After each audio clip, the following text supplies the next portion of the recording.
بسم اللہ الرحمن الرحیم الصلاة والسلام علیک یا رسول اللہ وعلی آلک واصحابک یا رسول اللہ یا خاتم النبیین صلی اللہ تعالی علیہ وعلی آلہ واصحابہ وبارک وسلم۔ معزز سامعین اکرام، جو لوگ یہ وائس سن رہے ہیں، یہ سمجھیے ایک درس ہے، ایک سبق ہے جو عقائد سے متعلق ہے۔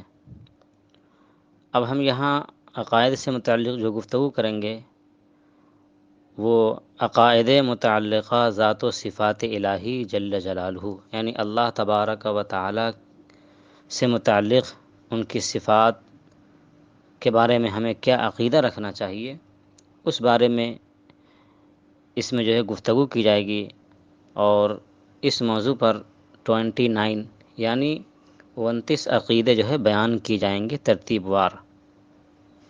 آج آپ کے سامنے انشاءاللہ 3 عقیدے جو ہے اللہ تبارک و تعالیٰ کے بارے میں بیان کی جائیں گے، اور ان تمام کے لیے جو ہے ایک لمبی فہرست جو نیچے پروف کے لیے جو لوگ صفات باری تعالیٰ اللہ تعالیٰ کی شان میں جو گستاخیاں کرتے ہیں، جیسا کہ بد مذہب، وہابی، دیوبندی، چکرالوی، اہل حدیث، شیعہ وغیرہ، جتنے بھی فرقہ باطلہ ہیں، باطل فرقے ہیں، وہ اللہ تبارک و تعالیٰ کی شان میں جو گستاخیاں کرتے ہیں، تو ان کا رد اور صحیح عقیدہ کیا ہے، اس بارے میں انشاءاللہ آپ کے سامنے جو ہے قرآن و حدیث کی روشنی میں جو ہے گفتگو کی جائے گی۔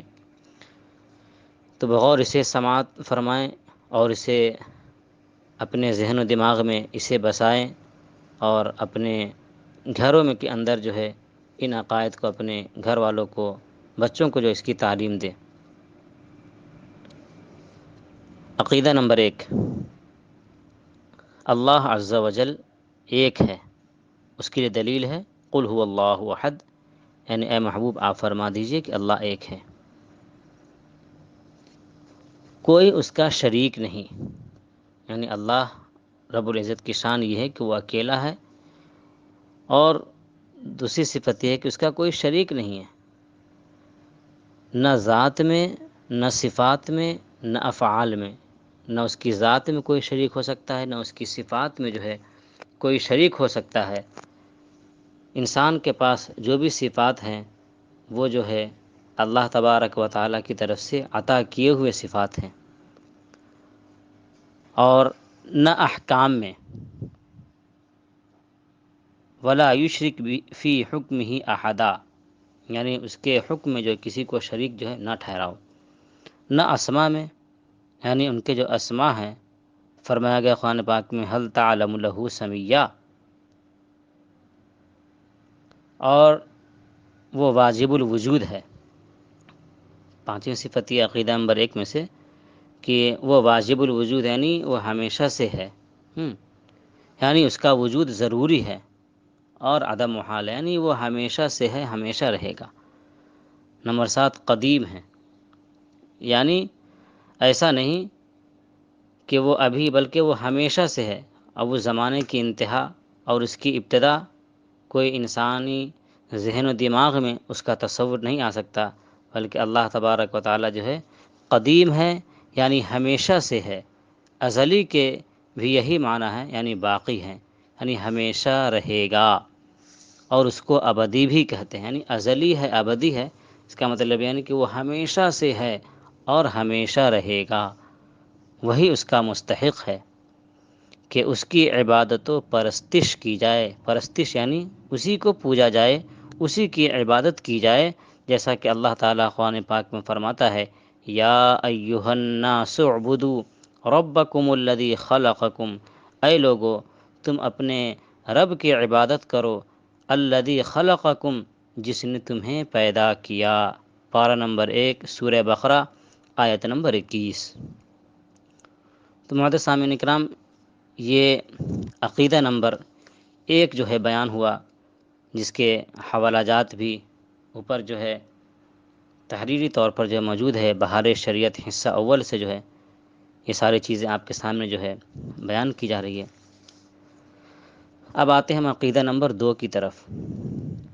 عقیدہ نمبر 2، وہ بے پرواہ ہے، کسی کا محتاج نہیں، اور تمام جہان اس کا محتاج ہے، یعنی اللہ الصمد، یعنی وہ بے نیاز ہے، اسے کسی کی حاجت نہیں ہے، اسے کسی کی ضرورت نہیں ہے، ساری دنیا اس کی محتاج ہے، ساری دنیا اس کے سامنے ہیچ ہے، کچھ بھی نہیں تھا۔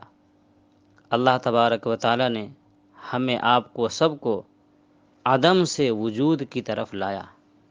عدم کہتے ہیں بالکل معدوم ہونا، کسی بھی چیز کا نہ ہونا۔ تو اللہ تبارک و تعالی نے ہمیں آپ کو، ساری انسانیت کو، ساری کائنات کو جو ہے عدم سے وجود کے پردے پر لایا۔ یہ اللہ تبارک و تعالیٰ کی شان ہے۔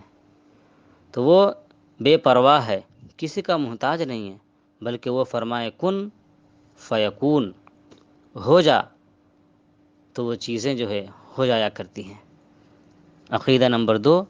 اب اس کے بعد عقیدہ نمبر 3 ہے کہ اس کی ذات کا ادراک عقلاً محال ہے، یعنی اس کی ذات کا جاننا، یعنی اس کی ذات کا عقل کے ذریعہ احاطہ نہیں کیا جا سکتا، یعنی عقل میں جو ہے ذات سمانے والی نہیں ہے۔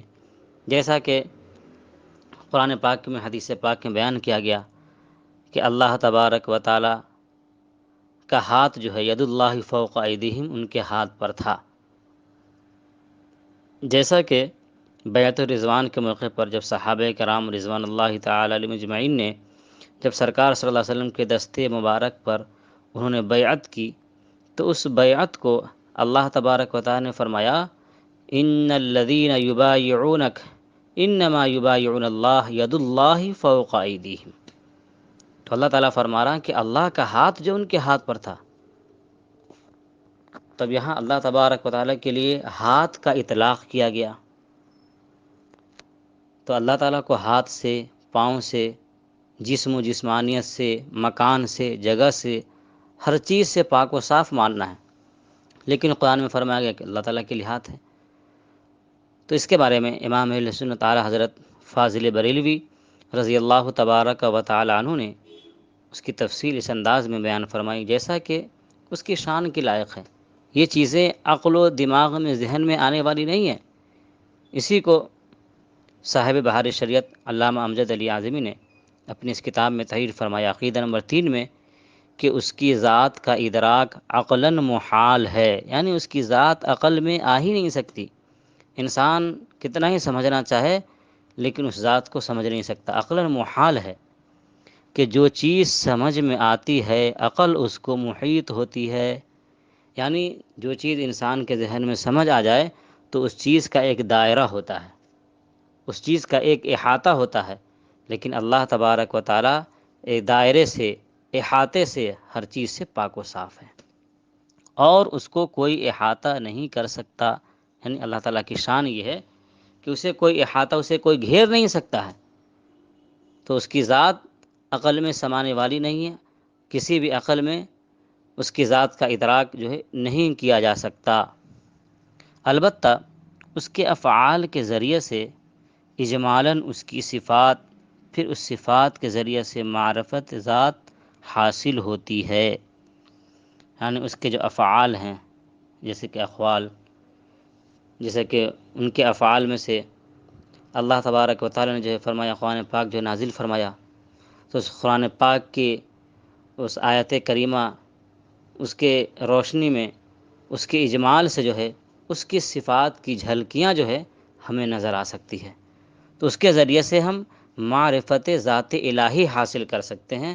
بس ایک انسان اتنا کر سکتا ہے کہ ان کے جو افعال، اقوال جو ہیں، اللہ تبارک و تعالی نے جو قرآن پاک جو ہے اپنے نبی اکرم شفیع معظم صلی اللہ تعالیٰ علیہ وسلم پر جو قرآن پاک جو نازل فرمایا، ان قرآن پاک کے ذریعے سے جو ہے ہم ان کی صفات کے ذریعے سے جو ہے ہم ان کی صفات کو جان سکتے ہیں، اور ان صفات کے ذریعے سے ہم معرفت ذات الہی جو ہے ہم حاصل کر سکتے ہیں، ورنہ اس کی ذات کا جو ہے کوئی بھی احاطہ نہیں کر سکتا۔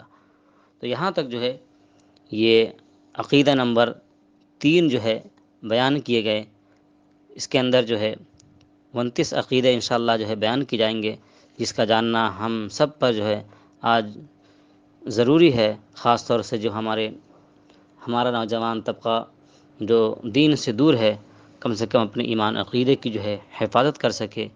اسی ایمان عقیدے کی حفاظت کے لیے جو ہے یہ سلسلہ جو ہے آپ کے سامنے شروع کیا گیا۔